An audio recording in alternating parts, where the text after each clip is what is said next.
Assalamualaikum warahmatullahi wabarakatuh. Perkenalkan, nama saya Putri Hoirunisa Amini.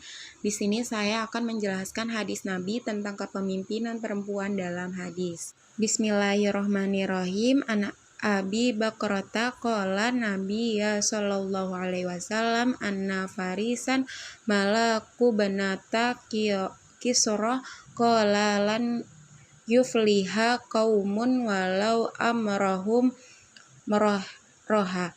Dari Abi Bakroh berkata bahwa Nabi Shallallahu Alaihi Wasallam bersabda tentang negeri Persia yang dipimpin oleh Putri Kisroh.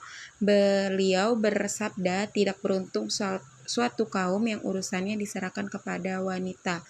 Hadis Bukhari. Di sini saya akan menjelaskan syarat dan nilai yang dapat dipetik dari hadis ini. Sejak 14 abad yang silam, Al-Quran telah menghapus berbagai macam diskriminasi antara laki-laki dan perempuan. Al-Quran memberikan hak-hak kepada kaum perempuan sebagai hak-hak kaum laki-laki. Di antaranya, dalam masalah kepemimpinan, Al-Quran memberikan hak kepada kaum perempuan untuk menjadi pemimpin sebagaimana hak kepada laki-laki. Yang dijadikan pertimbangan dalam hal ini hanyalah kemampuan dan terpenuhinya kriteria untuk menjadi pemimpin. Jadi pemimpin itu bukan monopoli kaum laki-laki, tetapi bisa diduduki dan dijabat oleh kaum perempuan. Bahkan jika perempuan itu mampu dan memenuhi kriteria, maka ia boleh menjadi hakim atau top leader, Kementerian Perdana Menteri atau Kepala Negara. Masalah ini disebut dalam surat At-Taubah ayat 71. Artinya, dan orang-orang yang beriman, laki-laki dan perempuan, sebagian mereka dalam menjadi penolong bagi sebagian yang lain. Mereka menyuruh mengerjakan yang ma'ruf, mencegah yang munkar, mendirikan sholat, menunaikan zakat. Mereka taat pada Allah dan Rasul-Nya. Mereka itu akan diberi rahmat oleh Allah. Sesungguhnya Allah Maha Perkasa lagi Maha Bijaksana. Dalam ayat tersebut, Allah Subhanahu wa Ta'ala mempergunakan kata aliyah atau pemimpin yang itu bukan hanya ditunjukkan kepada pihak laki-laki saja, tetapi kedua secara bersamaan. Berdasarkan ayat ini, perempuan juga bisa menjadi pemimpin yang penting ia mampu memenuhi kriteria sebagai seorang pemimpin. Karena menurut tafsir Ar-Maroghi dan tafsir Al-Manar, bahwa jatah aulia mencakup wali dalam arti penolong, solidaritas dan kasih sayang. Dari ayat At-Taubah ayat 71 tersebut dapat disimpulkan bahwa Al-Quran tidak melarang perempuan untuk memasuki berbagai profesi sesuai dengan keahliannya, seperti menjadi guru, dosen, pengusaha, menteri, hakim, bahkan kepala negara. Akan tetapi dalam tugasnya tetaplah memperhatikan hukum-hukum atau aturan yang telah ditetapkan oleh Al-Quran dan As-Sunnah. Misalkan tidak terbelangkai urusan rumah tangganya, harus ada izin dan ridho suami bila ia sudah bersuami, guna menghindari efek negatif terhadap diri dan agama. Hanya saja dalam hal ini ulama berbeda pendapat mengenai boleh tidak seorang perempuan menepati posisi top leader atau menjadi menteri atau kepala pemimpin. Jumhur ulama berpendapat bahwa tidak boleh perempuan menjadi hakim atau top leader berdasarkan Al-Quran surat An-Nisa ayat 34, yang artinya kaum laki-laki itu adalah pemimpin bagi kaum wanita. Oleh karena Allah telah melebihkan sebagian mereka laki-laki atas sebagian yang lain wanita, dan karena mereka laki-laki telah menafkahkan sebagian dari harta mereka. Sebab itu, maka wanita yang soleh ialah yang taat kepada Allah, lagi memelihara diri ketika suami tidak ada. Oleh karena Allah telah memelihara mereka, wanita yang kamu khawatirkan, maka niscaya nasihatilah mereka dan Pisahkanlah mereka di tempat tidur mereka dan pukullah mereka. Kemudian jika mereka menaatimu, maka janganlah kamu mencari jalan untuk menyusahkannya. Sesungguhnya Allah Maha Tinggi lagi Maha Besar.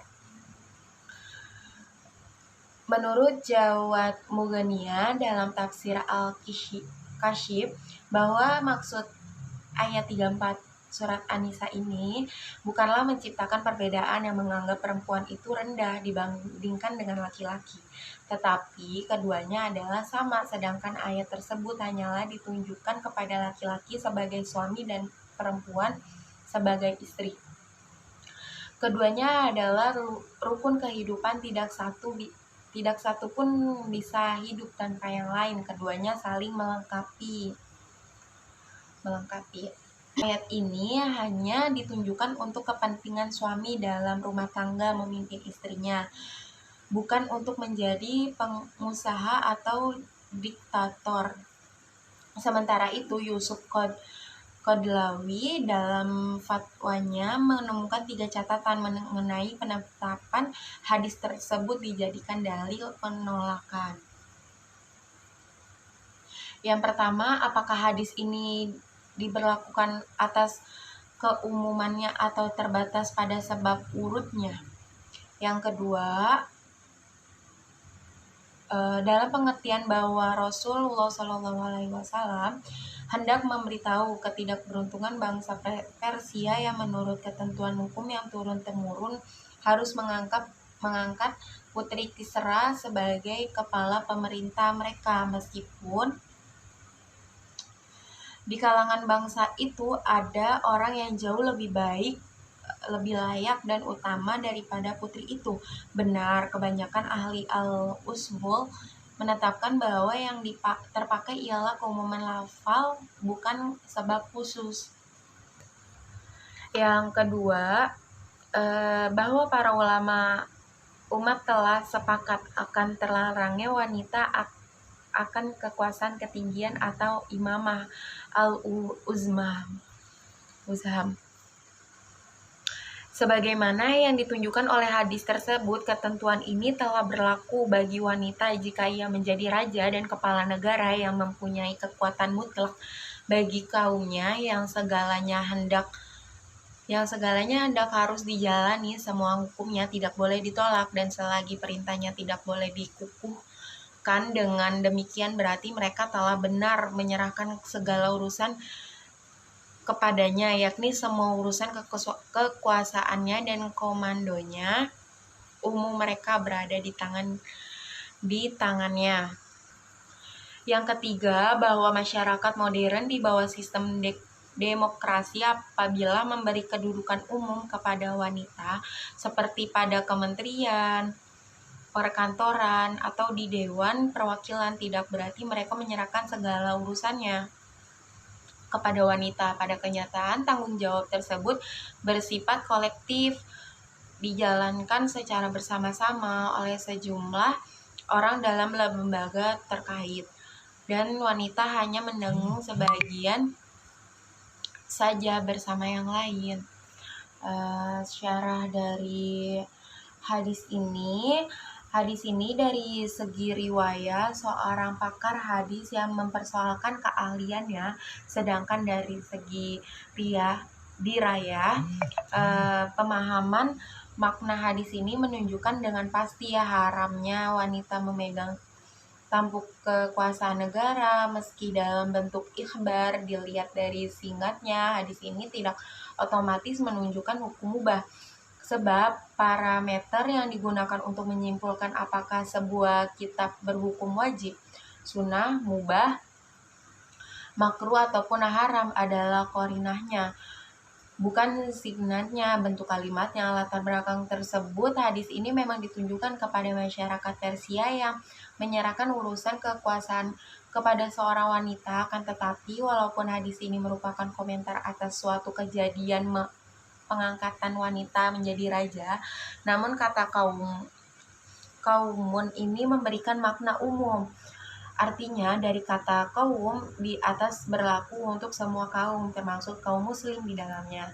Sedangkan latar belakang turunnya hadis ini tidak pula bisa digunakan dalil untuk mentaksihnya atau menghususkannya, sebab lafaz hadis ini dalam bentuk umum, sedangkan latar belakang kejadian bukanlah dalil syara, karena latar belakang bukanlah hadis Nabi. Oleh karena itu, latar belakang sabda Nabi di atas tidak dapat berkaitan sama sekali dengan penetapan hukumnya. Oleh karena latar belakang atau suatu sebab dari suatu dalil tidak dapat mukhtasis dalil.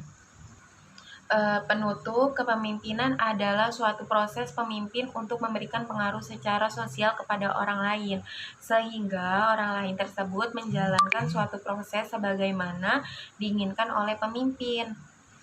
Istilah yang dijadikan oleh Al-Quran dalam menyebut kepemimpinan yaitu khalifah, imam ulil amri, prinsip-prinsip kepemimpinan, amanah, adil, musyawarah, amar ma'ruf, nahi munkar.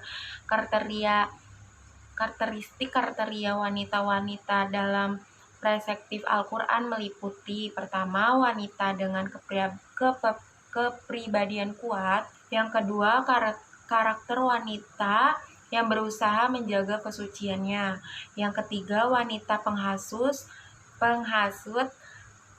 penebar fitnah, penggemar gosip, dan sangat buruk hatinya; yang keempat, tipe wanita penggoda. Karakter ini diperankan oleh Siti Zulaihah, meski pada akhir hayatnya dia bertaubat. Petualangan Zulaihah. Pendapat ulama tentang kepemimpinan perempuan ini sesungguhnya atau seluruh umat sepakat bahwa wanita haram menduduki jabatan kekhalifahan. Jadi masalah haramnya perempuan menjadi pemimpin negara bukanlah masalah kekhalifahnya. Yang pertama, Imam Al-Qurtubi menyatakan dalam tafsirnya Al-Jamali Ahkam Al-Quran Juz 1 halaman 270 mengatakan bahwa katakan khalifah haruslah seorang laki-laki, dan mereka para fuqaha telah bersepakat bahwa wanita tidak boleh menjadi imam atau khalifah. Yang kedua, At-Tabari dan Ibnu Hams masih memperbolehkan jika wanita menjadi pemimpin atau perdana menteri atau hakim. Sekian dari saya, terima kasih. Wassalamualaikum warahmatullahi wabarakatuh.